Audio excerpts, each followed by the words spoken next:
let's not fool ourselves. The reason you are here is because you want to make more money in e-commerce. You want to make more profit. You want to scale not only your revenue, but especially your profit, because that means cash in the bank, which you can use to have a better life, to buy nice cars, and to increase your lifestyle. Today, I'm here with Theo. Theo is making over $100,000 right now in profit per month, which is absolutely crazy. And today we have the chance to sit down with Theo, ask him and uncover what he's doing different than 99.99% of ecom entrepreneurs out there who struggle with profit margins, who struggle with scaling their online shop. And that's why I'm really happy to be here with you. Yeah, likewise. I'm really happy to be here as well. Thank you for having me on. Sure thing. And I would say, let's not waste any further time and get straight into the podcast and the first question.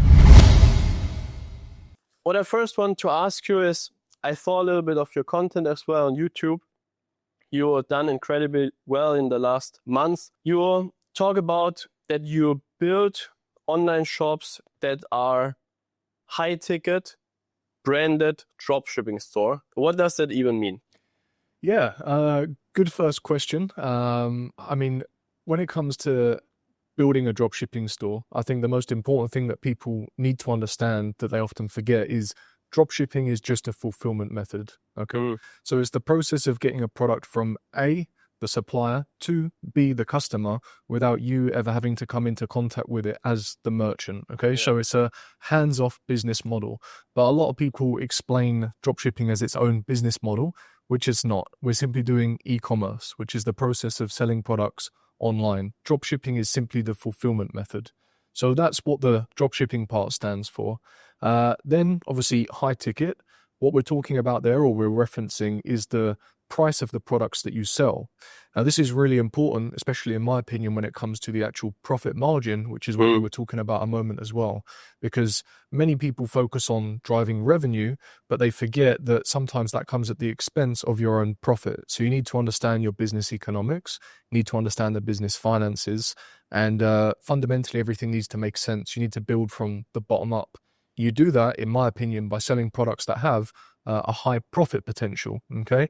Which means you have more money to spend on ads and customer acquisition, which is typically the primary acquisition channel, paid advertising, and personally, I like Google. So high ticket is referencing the price of the products that you sell. I personally like to sell products that are at least $100 plus in value, because you typically have more profit margin left, and you can therefore generate sales with a higher profit margin, which is why my businesses, or my business in particular, I operate anywhere between like a 40 to sometimes even a 50% net profit margin. Which is absolutely crazy. For e-commerce, yeah, absolutely. I mean, it's not uncommon for people to achieve 15 to 20% net, but the problem is they sell lower price point products. Yeah.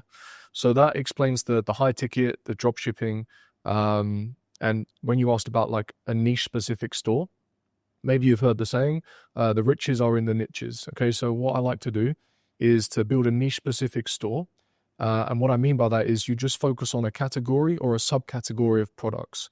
The reason for this is because you can then position yourself as an authority. If you only serve one particular audience, or maybe multiple different customer avatars within one key audience, then you can be positioned as the logical solution to their needs, their wants, their pains and desires.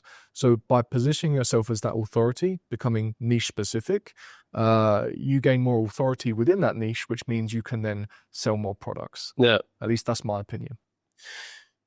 I totally understand that point. Especially one point I want to go a little bit more into depth is what you said with high ticket. So you like to sell products that have at least a product price of $100 or more to probably get your AOV up, right? Why you think AOV is so important to increase profit and also to scale long-term to a high revenue?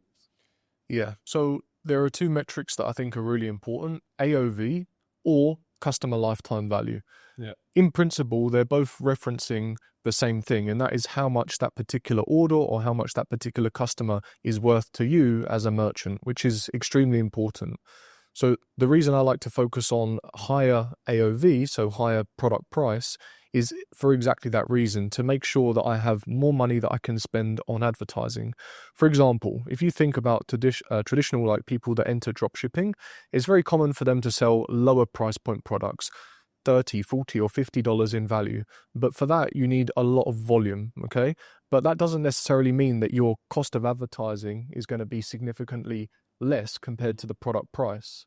So what you're saying, even if I sell a product which is cheaper, let's say $30, I still need to spend money on ads, and I still need to spend a specific amount to acquire one customer.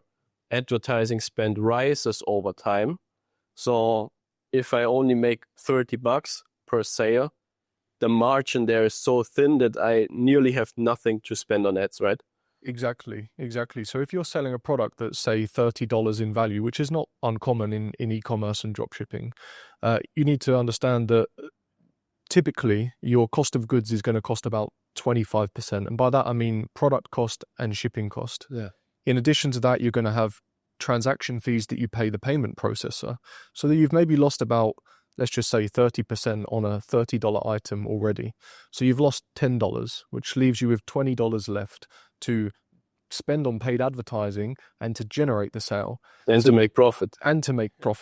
So you might spend $10 if you're lucky and get a cost per acquisition of maybe $10 an item on Meta, or $10 per sale, which leaves you at $10 left at best. That's if you can acquire, maintain, and scale with a $10 cost per acquisition, which is not easy, which is why I personally prefer to focus on higher AOV, because I can comfortably spend more, not have to worry so much, and still have a very big margin left over. Correct. Or customer lifetime value, repeat purchases. Yeah. What I like about AOV, and why I also think people should focus on that first, is because AOV is instant cash, Customer lifetime value, even if it's high, but it comes in maybe over 1 or 2 years, you still can't scale that much, because the main thing you need to scale is cash flow. And if AOV is high, you directly have more cash, which you can reinvest to make more growth. So that's why I think this is one of the key metrics. And then, of course, after that, customer lifetime value, if you want to scale and if you want to scale profitably. Now, you also mentioned branded dropshipping stores. And those are two words which not go quite together in my mind. Dropshipping, because I still have it from this perspective. Okay, you sell some shitty China products. Yeah. And then you have branded, which has more this high quality flair. How does that go together? It's a good question. And it comes back to kind of what I was saying earlier about dropshipping just being a fulfillment method. Okay? We're still building e-commerce brands, but many people don't transition away from dropshipping and actually focus on building a brand. And the best way to really think about this is, what is a brand? Like, what actually goes into building a brand? A lot of the time, I think it can be related back to an experience or a way you're able to make the customer feel, or a problem that you're able to solve. So this is often reflected in your Trustpilot page, right? Or in your customer support emails. Many dropshipping brands, if you look at their Trustpilot pages, they're littered with 1-star reviews, 2-star reviews, no customer service, no one answers the phone, my product's faulty, no one sent a replacement, scam, avoid this website. Now, that doesn't mean that dropshipping is a scam. That means that someone that owns that business does not know how to operate a business correctly. So what you're saying is, you can operate with dropshipping while having good product quality and happy customers. 100%. And it just comes down to your business etiquette and what you're trying to build. Sure, when you sell products online, you can sell cheap, low quality junk if you want to and completely disregard the customer. But when we're talking about building a long-term business and a brand, that's not the way to do it. I always take a customer first approach. focus on the customer. And the way that you can ensure quality is by partnering with a private agent in China, and they will essentially be an extension of your business. They're your eyes and ears on the ground in China. They're native Chinese, and they obviously have access to all of the suppliers out there. So what you can do is order a product to their location. They're going to review it. They're going to check it for quality. They're going to give you their honest feedback as to whether or not they think it's suitable to sell into the Western market. And then if you really want to, you can also get it shipped to your own location to double check it. So to summarize that, what most people do, they just go on AliExpress, Alibaba, pick some random products and directly sell it. Yeah. But what you say, what you can also do is to work with those private agents, they call private agents in China, and you ship the product first to them. They check it, review it for quality, and then you can still decide, okay, is it good to sell this? Well, exactly. That's one of the main benefits of working with a private agent. But the second is there's tons of suppliers out there that aren't even on AliExpress or Alibaba. Like, it's the same way that you maybe have someone that builds a brand in the UK or the USA, but they're not very good at marketing. So they rely on getting the products in physical stores and leveraging retailers to get balls on the product. It's the same for many manufacturers in China. You know, they're factories. They're just building products, but they don't necessarily know how to market them. They don't know how to get or appeal to people in the West. So they rely on people like private agents to be able to successfully source the products through their network and then put them in touch with the sellers like ourselves in the West. And why do you think they are not on AliExpress or Alibaba? Because in many ways, they're just outdated. Like I say, they're just a factory. They're just producing products, right? So they rely on the private agents who speak English for a start to be able to then communicate their products to the rest of the world. So I think it just comes down to maybe lack of education or business knowledge, but their focus is not marketing, it's building a good product. And then they rely on the agents to connect them with people in the West or overseas that want to then sell the product. So that's one use case for a private agent. But another is, for example, Chinese New Year is approaching, which this year is between February, no, I don't know the exact dates, 9th to 15th or something like that, or 11th to 15th, something along those lines.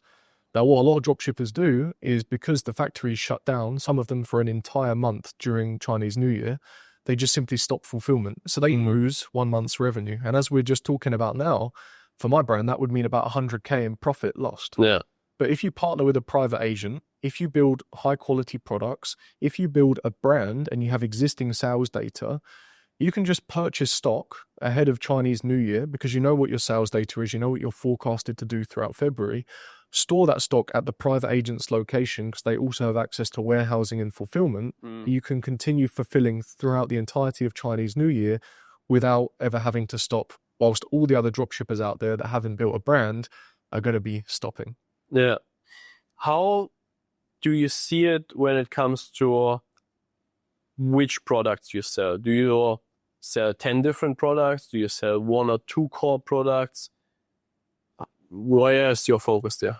It's a good question. When I'm launching a brand and I'm bringing products to market, I like to come to market with 5 products. The reason being, maybe you're familiar with this, is the 80-20 rule. Yeah.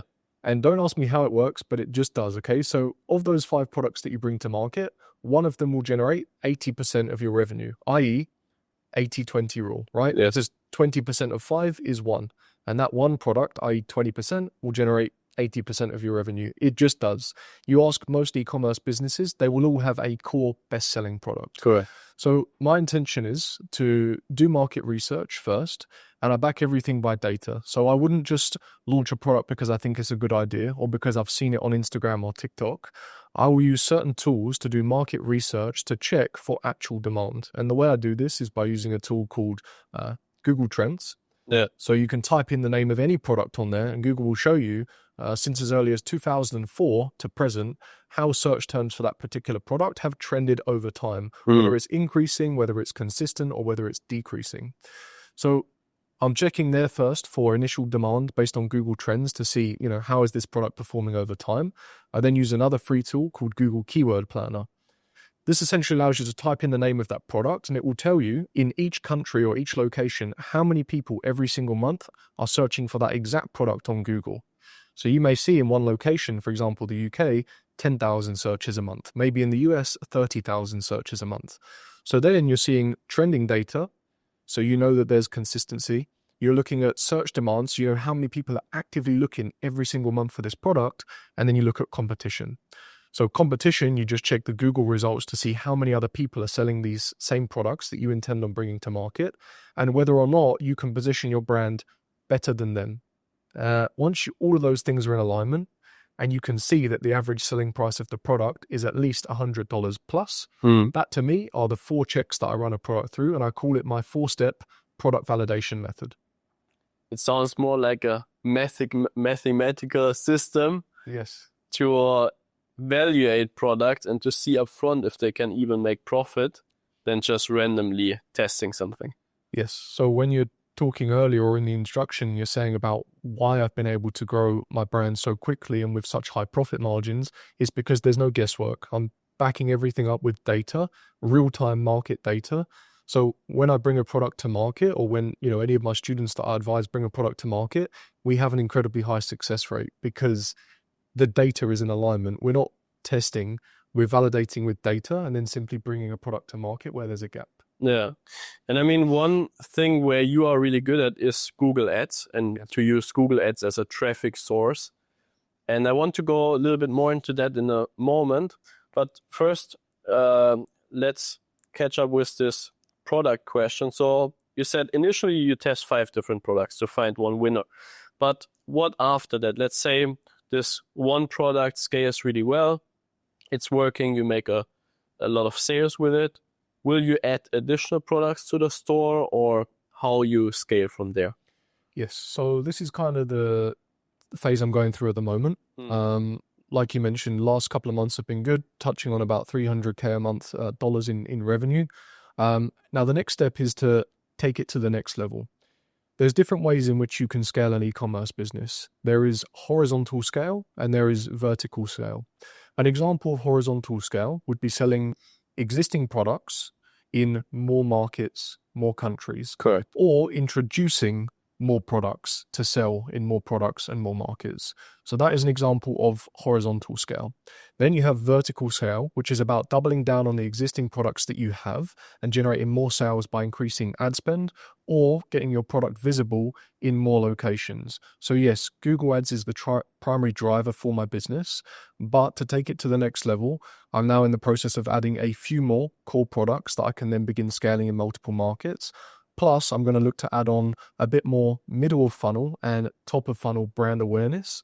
Essentially go after people who are a little bit colder and not already typing into Google the name of the product that I sell to reach a greater TAM, which is total addressable market. Yeah. So those are the 2 ways personally in which I see the best way of scaling. And I mean, adding more products is also can increase your AOV again, because then you can create some bundles.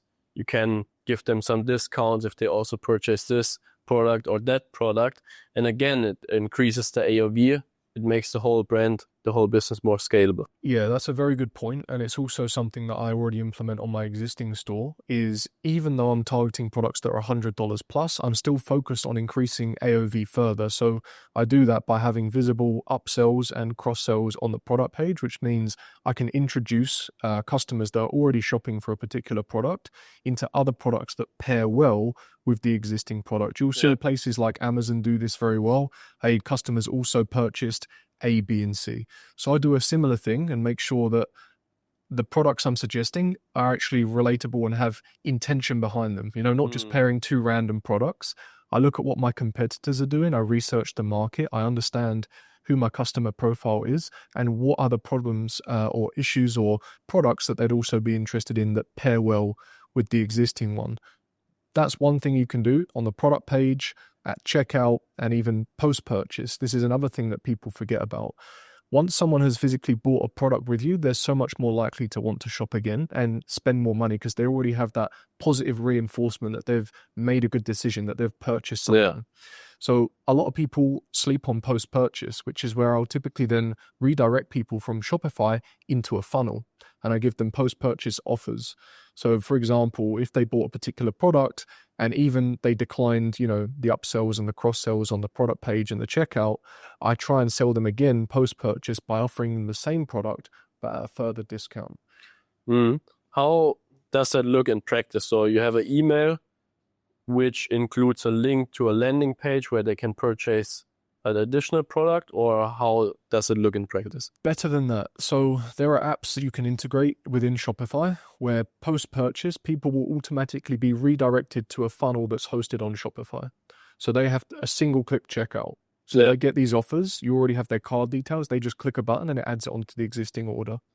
So email post-purchase, I think, many years ago when I first got into e-commerce, 6 years ago or so, it was about 5.5 coming on 6 years now, you were limited to having to do post-purchase emails. But the opt-in rate, in my experience, was very low, or maybe I just wasn't very good at it. But it would be very rare because people have then left the website, they have to check an email, then they have to go back and then buy something again. So it's too much friction there. Exactly. You want everything to be seamless. You want to get them in that exact moment that they've bought something and hit them with another offer. Because by adding on an additional product, you've spent no more to acquire that customer, which is what we were talking about earlier when we were talking about customer acquisition costs. So you've already gained the customer. Anything you give them now, you can afford to do it at a lower profit margin because it's still additional profit for that sale. So that's, a great way to do it. Yeah, how I see it, and this is just the experience because also my background comes from a little bit different area, is that the main benefit you have in e-commerce, you have a lot of traffic. Yes. And even you just break even with the core product on the traffic, you just need to find a way to monetize a little bit more the traffic to make insane more profit at the end of the month. Yeah. So as you said, if someone purchases one product, and I see especially when they purchase a product to make an improvement in their life or to solve a pain, let's say I buy a sleep supplement, okay? Then I'm already in the stage, okay, now I want to fix this sleep problem. Now finally, after some months where I had bad sleep, I want to fix it. I buy this $40 sleep supplement. I'm so close now to also buy a new pillow or to buy this special mattress or to buy some light which helps me in the evening to calm down, or some blue light blockers or whatever, because I'm already in that state of solving this problem and I'm already willing to spend money on it. So the step to get me spend a little bit more is easy there. So that's a really good point, and also what I experienced. When it comes to branding, there's one thing I want to add, Vincent, if you don't mind. Sure. When we're talking about margins, exactly, there are so many different areas in which you can squeeze more. And this is another thing that people overlook, is negotiating with your suppliers and negotiating through, again, the private agents, right? So I had a call with my private agent today, because like I mentioned, we're introducing some new products. So we're sorting the branding, the packaging, everything. And another thing I mentioned to him was, hey, I'm going to need to renegotiate the COGS with you again soon, the product cost and the shipping cost, because recently over Q4 and Christmas, there were some shipping increases. Therefore, it's had, a marginal impact on my profit margin. And naturally, we're doing more volume and continuing to scale. So, when you're making more money, so is the supplier. So they're much more inclined to allow you to negotiate better pricing in order to, again, gain more margin. So imagine every quarter you have a discussion with your agent and your supplier, and each time you squeeze out an extra 2 or 3%.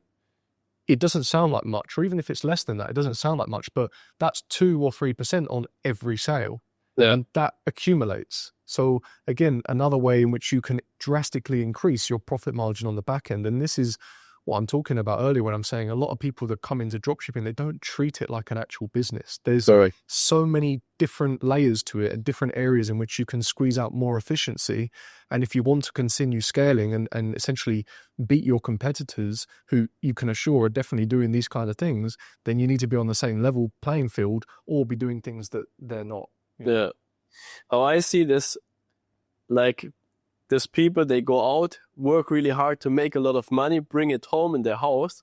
But then while they go out, they leave the door open and someone comes and just takes some of the money. because they lose on so many ends, especially if you make more revenue. You lose on shipping, which you can negotiate better rates. You lose on the product, where you can source a product for a cheaper price if you just renegotiate. They lose on payment processing fees. They lose on 10 different things, and they just run after more revenue while forgetting to protect the profit they have. And then you end up with like a 5% profit margin, maybe on 1 million revenue, which is still less than you do with nearly 300K. So yeah, that's just the wrong focus at that point. Yeah. And one thing that I see a lot of people do is they're too quick to extract money from their business. Yes, e-commerce can be a great business and very cash flow heavy. And what I mean by that is, you can accumulate a lot of cash flow, but if you're trying to really build a brand, that can also require you to reinvest that cash flow back into ordering MOQ, like minimum order quantity, for your products, on purchasing your packaging, on launching new products and bringing them to market, on advertising spend, or redistributing cash flow to other advertising channels. These are all things that cost money. And it's much easier to make these decisions and keep building the business if you have high positive cash flow and also a good bank balance. But the thing is, a lot of people, I think, get too excited. They start withdrawing the money. They start spending it. They increase their lifestyle too quickly. And then it becomes very difficult to take the business to the next level because they can't hire team members. They can't reinvest cash back into the business. And once you've taken money out of a business, you're much more reluctant to send it back to the business to keep growing it, Correct. So that's another thing, is just understanding your finances. So being efficient and making as much cash flow as possible, i.e. based on your profit, is important. But then also how you redistribute those profits to keep growing the business is also incredibly important. 100%. I have a few points which I think goes against most of what you see out there on YouTube, e-commerce, and so on. And I would like to get also your opinion on that. So what I always say is, show me a leader in a specific niche in product quality, and I show you the market leader in that niche. What does that mean is that, in my opinion, product quality is the one metric that makes you a market leader long-term in a specific niche, because this allows you to unlock everything else. Like upsales work better. Customer lifetime value gets higher because people actually like the first contact with your business, the first purchase. Then if you do email marketing, SMS marketing, all that hacks and tricks now actually work because people like to come back, And it's like a fire where you just put more petrol in it.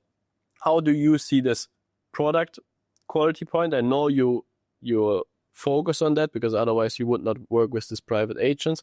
But do you think it's such a big metric to scale? Because on the other side, there are a lot of people out there that say, yeah, but just check on Zara Trustpilot reviews or H&M. They also have bad reviews and this and that. How do you see that point? Yeah, it's a good question. I guess it comes down to, your own personal preference and experience. I often think, if I were the customer on the receiving end, would I be happy with this purchase? So for me, like I mentioned, when building a brand or building something long-term, the experience is very important. And a big part of that customer experience is the product. That's the purchase that they've made, right? But I would say product and customer support, if there's anything going wrong with shipping, whatever. There's always going to be a degree of issues, You can't control courier delays, lost shipments, products arriving damaged or faulty due to the couriers throwing them. But what you can control is how you and your customer support team deal with that issue and the experience you give on the back end, which again forms part of that experience. So product experience on arrival, so how the product is packaged down to the actual things that come in there with the package to make it more of an experience, and whether or not the package is branded as well. Are you just using a any old cardboard box that arrives, battered from the couriers, or are you putting something in a box that is well presented, nicely designed, and reflects the company that you're trying to build? If you think about when you buy an iPhone, it comes in a sleek package with Apple branding. Yeah. You can do these same things from China, and it doesn't take or cost that much because the materials are cheap out there anyway. So it's just these little extra steps that you can take that don't really cost anything from your margin, but if anything, they allow you to be more likely to actually build something long-term, I think these are things, like you say, that are often overlooked. It's good that you bring that up, because that would be my next question now. So let's say you have this dropshipping store, you work with a private agent, you have good product quality. How do you brand that now? Like, what does branding even mean in this case? Sure. So we kind of spoke on branding a little bit earlier, right? You said, what do I mean when I say branded, niche-specific, high-ticket dropshipping stores? Now, branding is all about customer perception, I believe, and customer experience. And there's many different things that you can do to allow the customers to perceive your brand in a certain way. One of them is by becoming a niche and an authority within that niche, like we discussed earlier.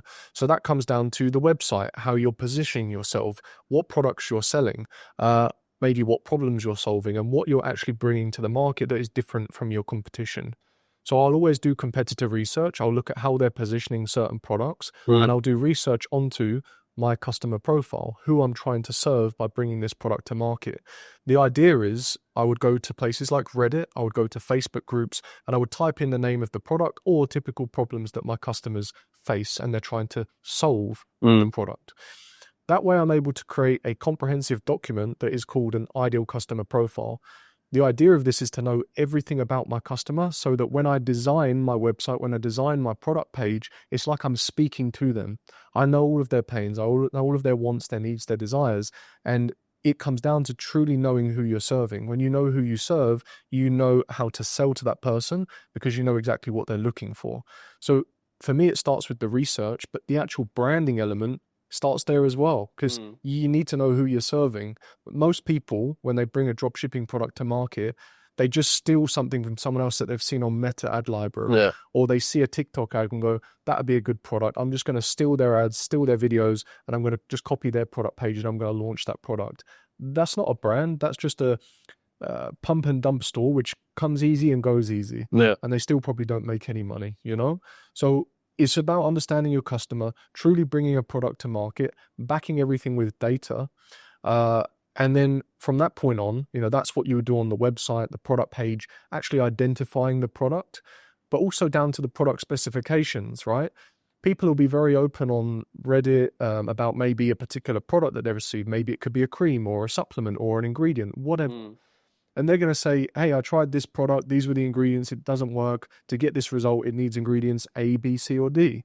So then okay, I need to source a product that has these core ingredients. I need to make sure I'm positioning that clearly on the product page and so on and so forth. That's just one example, right? But these are all examples of how a brand can be built before you've even sent them the product. Then it comes down to how you're packaging the product, how you're building it out, how you're then building on that customer experience so that when they order the product and receive it, it's in a format that they're going to appreciate and they're going to tell their friends about it, their family members about it. Because the thing that people forget is one positive customer experience can bring in 5 new customers. They tell their friends at work. They tell the people in their network. The same way one negative experience could put 5, 10, 15 people off buying. If anything, even worse, because they'll probably go to Trustpilot. They might post on socials. So a lot of people disregard this and, like you say, focus on revenue, but they just forget the full core fundamentals of actually building a brand, and that is customer experience and customer satisfaction. One more example. Say someone purchases something and it's got a longer lead time coming from China, 5 days, 7 days, maybe 10 days. I don't know. It depends on the location, the size, the weight of the product. You can still begin to nurture that person in the emails from the point of them purchasing to it arriving, and you can keep them informed and keep them excited about their order. It doesn't take much to personalize an email to the product that they've built and set up an automation in Klaviyo or similar. These are all examples of small touches you can implement to build a brand.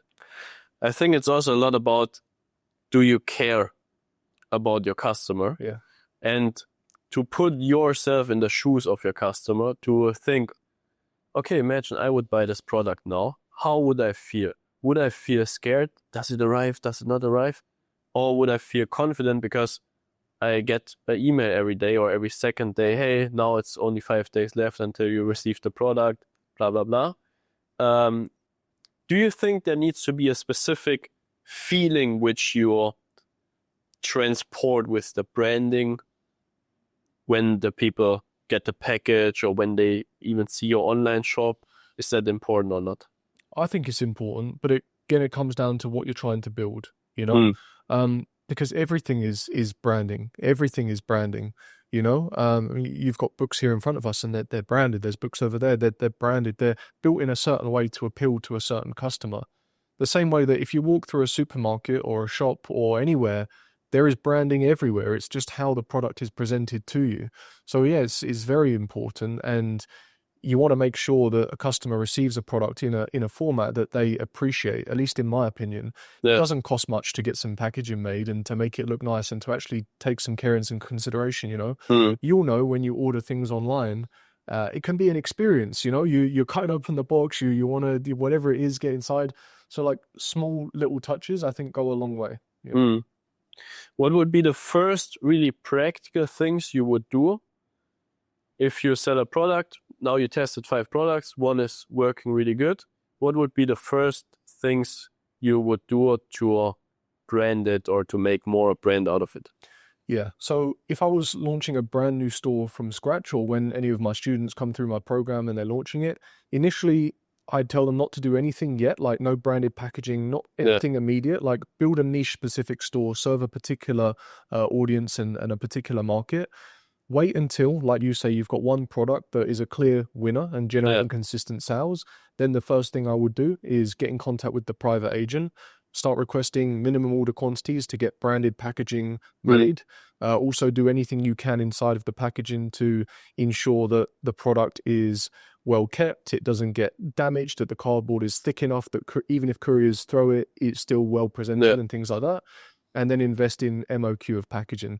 The reason I would do this after you have some sales data is if you're launching 5 products and you have to place an order for 200 pieces of minimum order quantity on branded packaging for each product before you even know if it's selling, it's not a very good use of capital initially. But that's where I would start. But remember, you've already done all of the work with the ideal customer profile, the website, the product page, and speaking to your ideal customer profile before you've even made the sale, which I still believe is a big part of the branding. Okay, so you would start with the packaging of the product and how it's arriving when the customer unpacks it. That would be the first step. And then as you continue to increase sales volume, then you can look at actually customizing the product. Because again, there's going to be an even bigger minimum order quantity for that. And remember, we're doing, or at least in my opinion, high ticket drop shipping. That's what I'm a big advocate of. So you can imagine the product cost for some of these products can be quite high. $50, $100, depends on the size, weight, and the product that you're selling. So you can imagine minimum order quantity on a customized product may be 250 pieces, 500 pieces. What is a customized product in your opinion? So when you initially start drop shipping, you're leveraging suppliers in China to get products that are off the shelf. Okay, so you're essentially just taking a product, they have stock of it, and you're sending it to a customer. So branding the packaging would be the first step to making it feel more branded. Why would start there? But customizing the product will come down to changes that you want to make on the product based on customer feedback. Yeah, to make it better, and also to maybe have your brand name or your logo present on the product as well. So these are the types of things that require minimum order quantity to make these types of changes. I see. Okay, then let's go a little bit into this Google Ads topic, which I really want to touch on today, because I think that's a big difference here from your store and how you run your business and scale everything to what everyone else is doing. I don't know that many stores that leverage Google Ads. Most are just on Meta. Where do you see the difference there, and why? What are the main things you like about Google Ads? Yeah, for sure. Well, Google and Meta are very different in many ways, and I'll break down a few of them now. So Meta, or on Meta, you're doing what's called interruption-based marketing. Okay, it's a social media platform. It's where people go to kill time, to look in, see what their friends are doing. People don't actively go there to shop.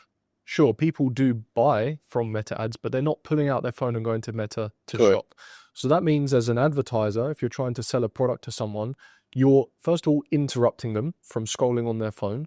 You then need to take them from interruption to conversion, which is pretty difficult to do. You know, it's not easy, which is why a lot of people that try Meta ads fail, or they simply just steal ads from their competitors that are already working, which I don't advise doing, by the way. So that's one way in which they're different. Another way is on Meta, you're charged based on your CPM. Okay, you're charged per view, regardless of whether or not someone purchases. Okay, so those are two quite distinct things about Meta and the way in which it works. Now let's think about Google. Where do you go when you want to buy something online? Where do you type in? You look it up on Google. Exactly, right? Okay, maybe more people these days are using LLMs like ChatGPT, Perplexity and stuff like that. But the core bulk of people type in the name of a product on Google. So already the type of people that you're pitching as an advertiser on Google have shown so much more intent. Yeah. They're already looking for the product you sell, or they have a particular pain point or a query that they're searching for that is relative to the product that you sell. Yes. So the type of customer and the level of intention that they have on Google is much higher, which means for you as an advertiser, higher conversion rate. Yeah.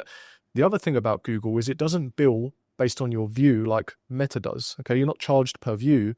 Google is known as PPC advertising, pay per click. So you only pay when someone physically clicks on your ad. Yeah. So let's think about this then. Someone has gone to Google, they've typed in a name of a product that you sell or is relevant to the products you sell. They're then shown an ad. They can see your product image, your title, your price point, or if it's on search, they can see a text-based ad. They are then physically clicking and choosing to click on that ad, and only then are you as an advertiser billed. So it's much more cost-effective and efficient. The other benefit with Google, the existing demand is already there, right? People are going to Google searching for the products. So remember when I said earlier, I use Google Trends, Google Keyword Planner to see how many people every single month are typing in the names of products on Google that I want to bring to market. If I know 15,000 people in the UK are typing in the name of this product and there's not that much competition, I'm going to take that market share. Yeah. So those are two core differences, the way in which it's billed and also the intent of the user that's searching. So just to clarify, as an advertiser on Meta, you're creating demand for your product. With an image ad, with a video ad, you're trying to capture someone in entertainment mode and take them to purchase, which is why most people on Meta are limited to selling $30, $40, $50 products.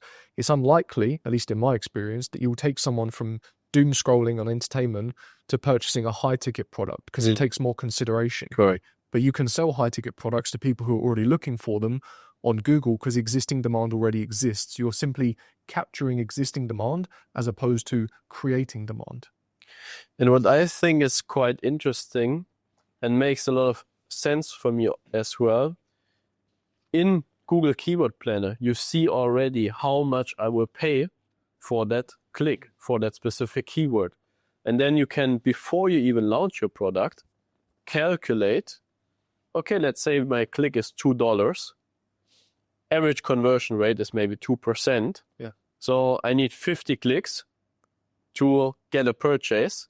So I need to spend, in this case, $100 to get this purchase. And then I can calculate, am I profitable or not?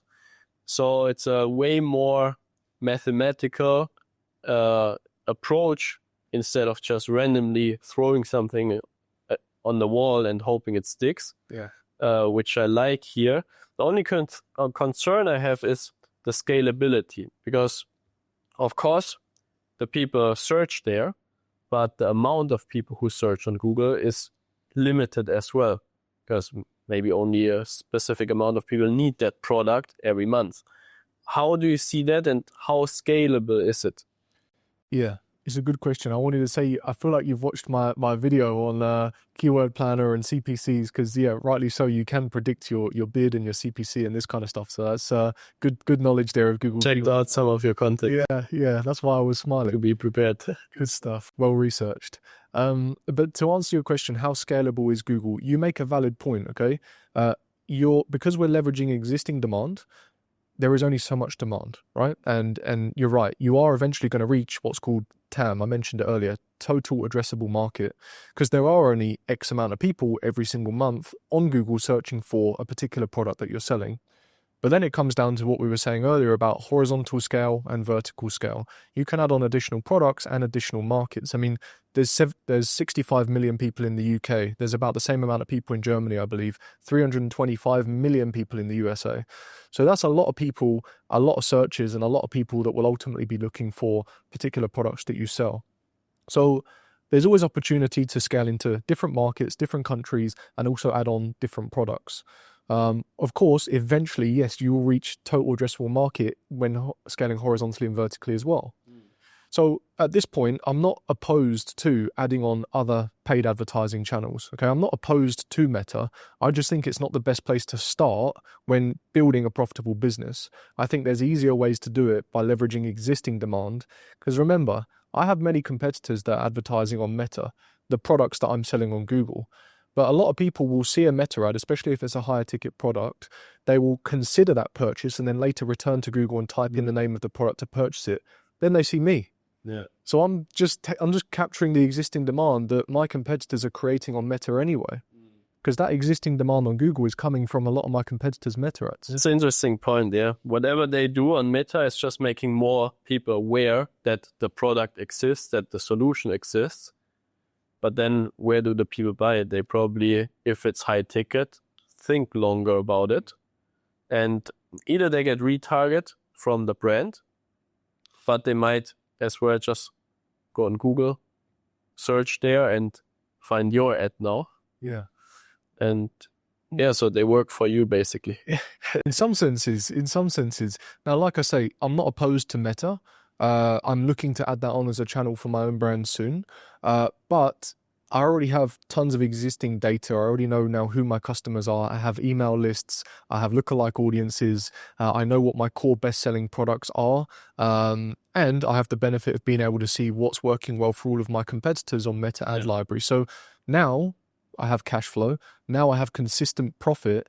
I can just add more eyeballs onto my business and I can afford to spend money on Meta ads because, like we said earlier, I'm just reinvesting capital back into the business. But my core, the foundation, which I mentioned earlier, like getting the foundation right from the get-go, is built. I always think of it like a pyramid, right? That I have the secure foundation. Yeah. It's consistent, it's profitable, it's predictable. I have my core products. I have existing sales data. Now I'm just working my way up that pyramid, or if you like, back up the funnel from bottom of funnel to now middle of funnel and top of funnel to people who are maybe not yet product aware, but they're problem aware or they're query aware. So keep in mind as well, you can do this on Google. You can target specific keywords of people who are maybe typing in particular products. So, you said supplements earlier. So let's go down that theme. Let's say someone is looking for a particular supplement and they know the name of it. That's very much bottom of funnel. But there could be someone out there trying to find, good ways to detox. How can I detox naturally without pills from the doctor? How can I get rid of migraines? How can I, whatever. If these are all problems that your product solves, then you can go higher up the funnel and target specific keywords, but send them to an educational page as well. Educating them on, hey, did you consider this particular product for solving migraines? Yeah. So, there's always layers to it and there's more you can do on Google than what people think. So, is it limited in scale? It just depends on, your approach. Yeah. Yeah, because you basically start with people who are already aware of the product. You get this market and then you can go out into the specific problems via ads or funnels that educate the people as well. I think until now we already have a really good roadmap in place. I would just summarize it before we move on to the next questions. So let's put myself in a ecom owner position, and I just maybe started something, it's not really working out, or my profits are too low, I want to do it properly.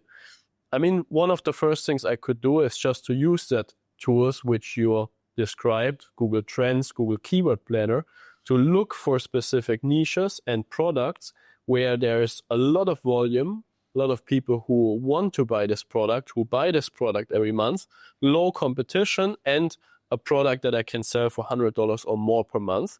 So that would be my first goal. And what I think now is really good there is there are unlimited options. I mean, there are so many products out there, and you can literally see upfront what will you pay for one click. So you can already calculate in your mind, okay, what will I pay for one purchase later on? And can this be profitable? Then I would create a list of the best products, test 5, and whatever works best, double down on it, start with branding, and of course work with a private agent to have good product quality, and then build it from there, max out this specific niche, this specific market, and then go more into this problem aware people. You're ready to start. Ready to start. Yeah. Okay, nice. Then let's go into some personal questions here, because what I see a lot, and we have a lot of clients who do 7 up to 8 figures per month with profit margins like yourself up to 40%. And what I strongly believe and just saw in the past months and years is that those people, they in many cases don't have more skills or whatever. It's just that they think different. And I know already that you think different than other people out there who might only make $5,000 in profit right now. So the first question here is, are there any maybe changes you made in mindset, like mindset shifts you had in the past months, things you do different nowadays, or things where you think different about those things than 1 year ago, than 2 years ago, which made you more successful, which increased the profit you make with your online shop? Yeah, it's hard to pinpoint exactly, and maybe I can think of a few things in recent, but it's a constant journey. It's like I say, I started Ecom in 2020, June 2020 to be precise. So that's, coming up for 6 years ago, we're about 5.5 years ago. How did you view Ecom back then? You thought it's just this quick and easy make money thing where you push some buttons and that's it? Or I viewed it as an opportunity. For all of the things that I strived for at that time freedom, location freedom, financial freedom, so that was the selling point for me. That was what got me into e-commerce. But I used to describe it in the early days as like an emotional roller coaster. You'd have like a win and something would go well, and then something would fail, and then you've got your head in your hands again, then you solve the problem, then you push fast. But I think that's just business in general. I think many businesses, but I think after so many years in e-commerce, not only, having my own brands, but also I had a Google Ads agency and I was managing ads for multiple clients across the UK, the USA, and I've been coaching people successfully for almost 4 years now, So you just accumulate skills and understanding over time, it's a sort of thing where it's like the gym, it's like anything, more reps, you build more muscle, but whether that be muscle in your body or in your memory, and that's all it is. It's just constant learnings from lessons that you've learned along the way, things that you've seen work, that you've tested and implemented and got the result from. But I would say the thing that I think prevents a lot of people from scaling is clarity. And I think clarity often comes from confidence in what you're doing. But a lot of people don't know what the next steps are. They don't know how to reinvest capital. They don't know how to get to the next level. So a big thing that changed for me was relocating to Dubai 2 years ago, not just for e-commerce, but for my own personal mindset and removing any limiting beliefs and seeing daily what so many people around me are achieving, because it used to bug me a lot. I would sit down and there might be a guy with like a Patek or a Richard Mille one, and I'd be like, this guy, he's not even smarter than me. Like we're communicating on a level, and I feel like we're on the same wavelength. So, why has he got millions in the bank, and why am I all the way down here in comparison? But you realize everything works out the way it's supposed to, when it's supposed to. You just got to keep putting the work in, and it all comes together in the end, But you got to get past those limiting beliefs, that small mindset. And I think that's where a lot of people get stuck. They see some initial success, but they don't know how to get the business to the next level. And that is a catch-22, because that either comes from time and experience yourself, or investing into guidance through mentorship, or finding someone who's done what you want to do and then applying that to your own business. There's 2 points I want to add to this. Number one is, in my opinion, nothing much happens or nothing huge happens at home in front of your laptop if you don't go out, okay? So in my life, and that's just my personal experience, maybe from the people out there it's different, but that's just my experience. The huge changes in my life came when I went out, when I did something, when I went to get something, you know? And that's exactly what I like here, is that you said, okay, when I went to Dubai, when I made that step, when I went out of my comfort zone, then things changed because you were in a different surrounding. And the second thing I want to point out here is that I believe, and I would also like to get your opinion on this, I believe every place has an energy and a trend. And there are places, like we see it now with Europe, where the trend is just going down, and there are places where the trend is going up, where everyone is making more money each year. Like here, you know, you talk to someone 12 months ago, and then you talk to them again, and suddenly they make a lot of money, you know, drive around with Lambos and move to a bigger villa and whatever. And that's the unique thing here, because the trend is just going up. So in my opinion, you need to choose places where, or if you choose a place where the trend is going up, it's way easier to succeed because you don't go against the grain, or against the current, let's say. You go with the current, so it takes you there. And the other point there is that I see every place is good for a different thing. So, for example, Dubai, I think it's a perfect or really good place. Not the perfect place, no place is perfect, but a really good place for business, to make money. If that's the phase in your life right now where you want to make more money, it's really good to be here. Then there are other places, if you maybe want to build a successful family now, maybe that's a better place. Or if you want to be more healthy, maybe that's a better place because you have more nature and you will go out every day and whatever. Or if you want to be more religious, maybe there's also a better place. It depends what you want to get out right now of life in this specific phase. And that's why I think Dubai is really good and has this impact, because it's a place where the trend is going up and which is focused on business, growing. If you meet someone here, it's about, hey, how can we do something together, you know? Yeah. No, it's just hanging out to drink some coffee and talk about the weather or complain about something. You see it similar, or? 100%. The energy here is real. And I've said multiple times, and I mean it, I do not think I would be in the position I am in now had I not moved to Dubai, genuinely. And that's not just because of, Dubai and the environment. It's the people that you meet, the things that you see, is all of it, the conversations that you have. Yeah. I remember, you keep in mind, I'm from like a small seaside town in the UK, nothing happens here. If you're earning 5K a month, it's like, whoa, this guy's doing seriously well, and you come here and you'd be embarrassed to say you're earning 5K a month, because, guys are talking in millions as opposed to thousands. It's like, how you live with that? Yeah, that's for most people, that's not even their rent covered. Yeah. But like you need to go from that big fish to small fish mentality. You need to feel like, wow, there's so much more I need to do.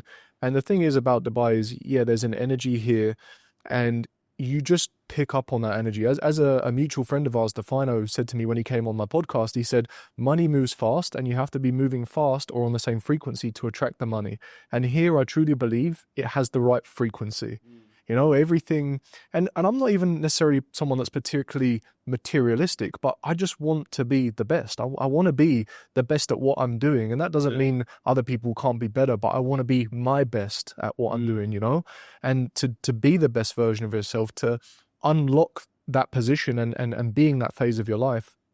For me, Dubai has been the best place for that, but I also relate to what you say, and it's something I've always said. I truly believe in life, you go through phases. And right now, my goal is to focus on my business, to build stability and to build, future, to then proceed to have children. I'm getting married this year, so the plan next year, all being well, will be to have children and everything. So, you know, right now I'm just grinding, building the foundation, and you know, looking forward to the next steps. But I will still be in Dubai. That will still, you know, have the first few years of family life here, I think.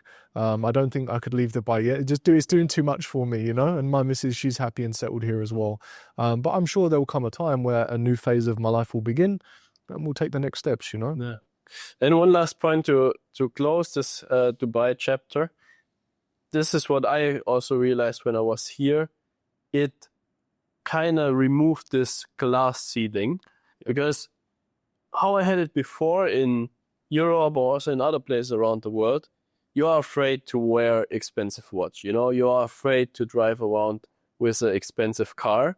So I didn't even think about it that much, because I thought, okay, even if I would have a Rari now or some Lambo, where do I even park it? Will people break it? Will it scratch it? You know, in Germany, sometimes even you have some normal Audi, someone scratch it, you know, for no reason. So here you just feel, okay, I could make 100 times more money. No one would care, because I would still be just one other guy that has money, because everyone has money here. Yeah. And that's the crazy difference. It's almost like the law of averages, isn't it? Like they say, you'll become the byproduct of the people that you surround yourself with the most. And there's a lot of very good businessmen and I guess in some senses women as well here in Dubai, you know, doing these things.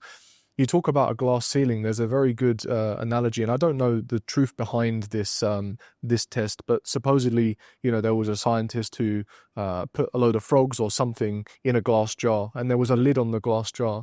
And even when the frogs would bounce, they realized that that was their limit. They couldn't get out because the lid was there. They kept them in there for so long, and then they removed the lid. And even still, the frogs could not get out. Even though physically they could jump higher, their height in their ability to jump reduced, because they trained their brain that, oh, I can only jump this high, because they were hitting the ceiling. And that's the same is true, I think, for, you know, being inside a comfortable area, you know, maybe just growing up in the UK or in your case in Germany, because the ceiling is much lower, unfortunately. But you know, you come here and you crush all of your limiting beliefs, because everyone is doing incredibly good things. At least the people that I choose to surround myself by. You know, I'm sure there's people here doing things that are maybe not as huge and ambitious, but at least the people I connect with are, you know, leaders. They're thought leaders. They're changing in like the games. They're innovating. You know, and for me, what better place to be? You know. Yeah, and everyone is kind of on the same path. So everyone is increasing their health, learning to fight, doing some, you know, martial arts sport, trying to make more money, build business, build maybe something online. So it's like this, train, everything goes in the same direction. And that's why I believe, and I agree with you there, it's much easier to succeed. Let's put you back into, like, let's say 3 years ago, but you have the knowledge from now. What would you do different to get here to over 100K in monthly profit faster? What would be the fast track to now? Yeah, I mean, that's a very good question. But in some senses, I feel like we kind of broke it down when you summarized like how I would launch a successful e-commerce brand. 3 years. Just do exactly that. Well, 3 years ago, I didn't know this. It's taken me time to get to that point, to kind of figure it out. So yeah, in truth, I would just repeat what I've done these past 8-9 months, because it works. So that would be what I would do, to be honest. You know, but hindsight is an amazing thing, right? I mean, sometimes all of the answers are there in front of you. You just don't know how to put the puzzle together. I think that comes with time and experience. And in some senses, I don't know about you, but I think it comes with age as well. You look at the world differently. You understand things more, you know? Yeah. When you're 18 and 21, you think you know everything, but you know nothing, you know? So, well, some of these guys know a lot. There's some guys out here crushing it, you know, with business at that age. But for me, certainly, you know, when I was that age, I was a plumber at 18 years old, you know, and then an engineer at 21 years old. So, you know, I don't come from a particularly fortunate background. I was working construction for 8 years before I found e-commerce. Yeah. So Yeah, I also still remember how my mindset changed on few points. Back then I was like, I don't know, 17, 18, started my first business. And I was like, okay, in 1 year I will drive Porsche and be millionaire. No experience yet, but for sure. So you build up experience over time. How can people still skip that? Because of course, one thing which you can do is to get a mentor, to get someone who invested the time for you, like the years of grind, of figuring out systems, how things work, and breaks it down for you as like a blueprint, which you can just execute then. And even there's a problem, you can ask them and help. You think that's a good way to skip that hustle to some degree? I saw you have a lot of students who do really good numbers as well. And how much you still need this own experience. yeah, I mean, we kind of touched on it a little bit earlier, either putting in the reps and the experience yourself or learning from someone else who has previously put in the reps. I mean, if you think about it, that's all that we're doing when we're reading a book or watching a YouTube video, is leaning in on someone else's experience and their knowledge, right? And I can only speak from my own experience, but when I first got into e-commerce, it was through mentorship. I purchased a course on how to build a high-ticket dropshipping store. This was back in 2019, but before most people even really knew what dropshipping was. Just stick to the high-ticket thing. Yeah, I've always stuck to it. I have tried low ticket, built businesses with friends, and we'd always get it to a decent amount of revenue, but the profit's so minimal. I'm like, why are we doing all this work for what?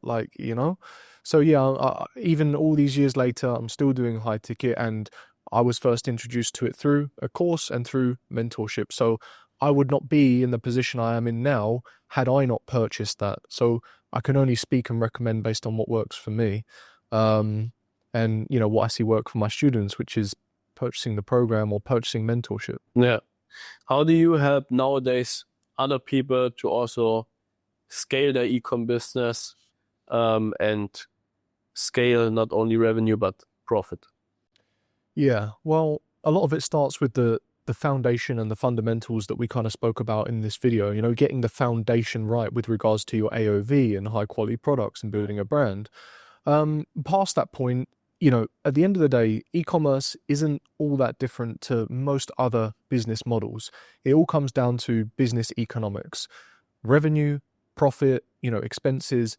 Once you understand, the areas in which you can squeeze more profit, that's what you should kind of be focusing on and optimizing around.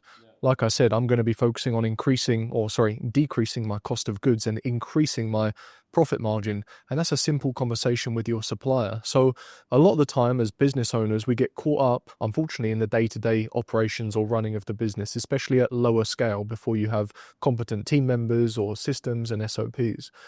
So because of that, you lose sight on what's most important and what the big levers are that you need to pull on the business to get the greatest return on investment. So it's about having someone, if you're asking like what I would do for someone, it's just analyzing their business and just highlighting all of the things that they should be doing to increase their ROI and ultimately increase their profit, which could be something as simple as sitting down negotiating with your supplier. A lot can change from a 30-minute conversation or even a simple WhatsApp message. Hey, we need a better price on this. I need you to get a target price of X. And they'll do what they can, So that's, to be honest, also one of the biggest mistakes I made in the past in my entrepreneurial journey, to invest too late sometimes in mentorship and in help, because I thought, maybe it's a scam or maybe it's not worth the money. I can figure it out myself. But really, if you trust in the right people who not only sell some bullshit coaching without having walked the talk. Yeah. I mean, with you, I know your numbers are real. It's no joke. There's a real ecom business you run. You do the things, you execute the things you talk about. And the only advice I would have there is not only to execute what the mentor is telling you, but also to let him explain you why and how he came to this conclusion. Because I see many people, even if they execute what the mentor is saying and they have really good results in many cases, if it's a good mentor, but they don't quite understand why and where the result comes from. And then if the mentor is gone, you're still at kind of level 0 or only a few steps further. So in my opinion, it's also important to always try to understand, how did this mentor figure out that learning which he or she just gave you there, to have the full context, yeah. And I think that's an important point. But besides that, I think mentorship, coaching, if with the right people, it's a fast track 100% to success, because you just don't know what you don't know if you start out. Yeah, you made a good point. What a lot of people will do is they'll teach the what, but not the why. And I think the theory is very important, giving the context as to why they should do a certain thing, because otherwise, like you say, they don't learn. So what I like to do when I'm mentoring someone is, okay, let's just say it's over a 12-week period. Initially, I'm going to be analyzing their business, auditing it, giving them bespoke advice, things that they should be focusing on to achieve the goal, depending on what that is. Some people want more revenue, some people want to maximize profit and efficiency, some people want to add on Google ads. It depends. So depending on what the goal is, I'm going to give them bespoke advice for that. But we'll catch up on a call once per week, and regularly via WhatsApp. The first quarter, let's just say it's a 12-week mentorship. The first 4 weeks is going to be mostly implementation for them to pull the biggest levers to get the greatest ROI. Yeah. But then weeks sort of like 4 to 8 is going to be more focused on education, making them understand why they've done certain things and making sure that they start to come to me with suggestions and questions. Then the last 4 weeks, I typically tend to focus on them more so leading the call and telling me why they think they should do certain things, to give them the confidence and the ability that when the mentorship ends, they have confidence and, like we said earlier, clarity to be able to make decisions on their own, which is really important. A lot of people, like you say, will just say, hey, you're in your ad account, change this to that, change that to that, but they don't explain why, and you don't learn anything. So it's definitely a journey that you need to take someone on.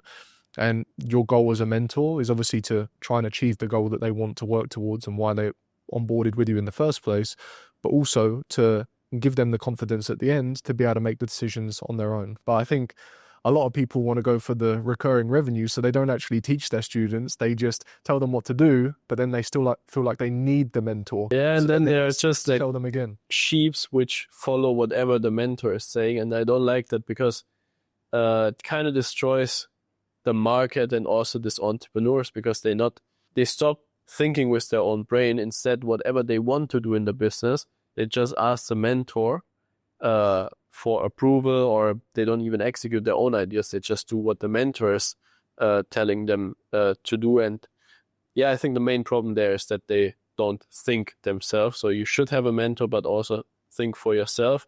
And what I would suggest is to rather work with people one-on-one.